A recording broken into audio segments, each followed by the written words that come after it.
আসসালামু আলাইকুম এভরিওয়ান। চলে আসলাম রান্নার ভিডিও নিয়ে।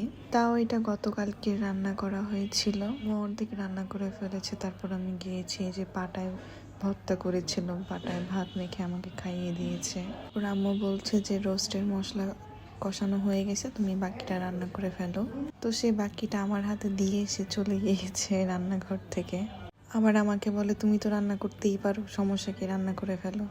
তারপর আর কি এই যে রোস্ট রান্না করে ফেললাম। অবশ্য আম্মু রান্না করে আমাকে দিয়ে গেছে, তো বাকিটা আমিই করছিলাম। আর অনেকের ধারণা আমি শুধু টিকটক করি। আরে না, টিকটক না, রান্না বান্না ঘরের সব কাজই করতে পারি।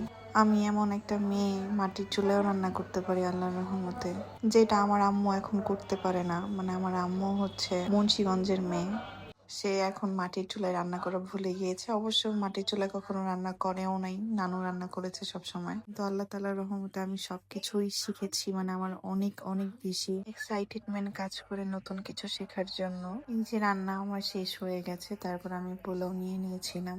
আর আম্মু যেহেতু চাপা শুটকির ভর্তা করেছে, চাপা শুটকির ভর্তাও নিয়েছি, আর রোস্টও নিয়ে নিয়েছিলাম, লেগ পিসটা। এখনো সেই বাচ্চাই রয়ে গেলাম, মানে লেগ পিসটা খেতেই হবে। আর আম্মু আমার জন্য লেগ পিসটা সরিয়ে রাখে। আর এই যে চাপা শুটকি দিয়ে পোলাও দিয়ে খেতে অনেক বেশি মজা লাগে, অনেক ভাল লাগে আমার কাছে। দিনের ভিডিও এইটুকুই ছিল।